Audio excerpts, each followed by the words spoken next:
नमस्कार दोस्तों, आपका हमारे YouTube चैनल में स्वागत है।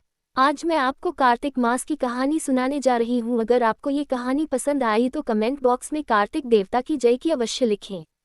अब सुनिए ये कहानी। एक समय की बात है। किसी गांव में एक बूढ़ा व्यक्ति रहता था और उसके साथ बहुएं थी। एक बार कार्तिक का महीना आया और उस बूढ़े टू बाबा ने अपनी बहुओं से कहा कि मैं कार्तिक स्नान करूंगा, क्या तुम इसे निभा दोगी? 7 में से 6 बहुओं ने मना कर दिया, लेकिन बड़ी बहू ने कहा कि मैं निभा दूंगी। बूढ़े बाबा हर रोज सुबह उठते और नदी पर स्नान कर घर आते गीली धोती को वो बड़ी बहू के आंगन में सुखा देते। जैसे जैसे उस गीली धोती में से पानी की बूंदें जमीन पर गिरती वैसे ही वह हीरे मोतियों में बदल जाती। धोती से हीरे मोती गिरते देख बाकी 6 बहुओं से रहा नहीं गया और वे बोली कि हम भी पिताजी को अपने यहाँ नहाने को बोलते हैं। उन्होंने कहा, पिताजी अब से आप हमारे यहाँ कार्तिक नहा लेना। बूढ़े बाबा ने कहा कि ठीक है, मुझे तो नहाना ही है, मैं तुम्हारे यहाँ न लूंगा। बूढ़े बाबा सुबह सवेरे स्नान करके घर आए और धोती उन्होंने दूसरी बहू के आंगन में सुखाने के लिए डाल दी, लेकिन वहां हीरे मोती की बजाय की कीचड़ टपकने लगा। जब 6 बहुएं ने ये देखा तो कहा कि आप हमारे यहाँ पाप का स्नान कर रहे हो, इसलिए यहाँ से जाओ और अपने बड़ी बहू के यही स्नान करो।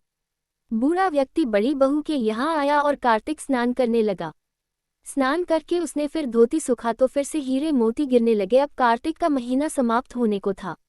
बूढ़े बाबा चिंता में पड़ गए। तब बड़ी बहू ने पूछा, पिताजी क्या बात है, आप इतने दुखी क्यों लग रहे हो? तब बूढ़े बाबा ने कहा कि बहू, कार्तिक समाप्त होने वाला है और मेरा मन है कि मैं सारे परिवार को एक दिन खाने को न्योता दे। तब बड़ी बहू ने कहा, पिताजी इसमें चिंता की क्या बात है, आप सभी को बुला ले, मैं खाना बना दूंगी।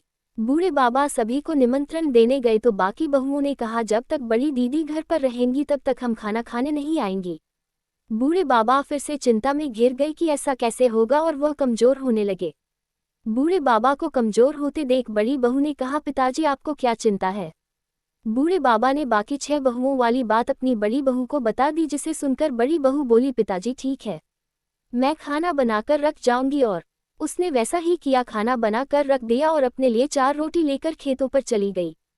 6 बहुओं ने खाना खा लिया, लेकिन जाने से पहले बाकी बचे खाने में वह कंकड़ पत्थर डाल गई कि बड़ी बहू आएगी तो परेशान होगी। इधर खेत पर बैठी बड़ी बहू कहने लगी कि राम जी की चिड़िया, राम जी का खेल चूग लो चिड़िया भर भर पेट। मेरे ससुर ने घर में जगह दी है और मैंने खेत में चिड़िया को बाजरा डालकर वह घर आ गई।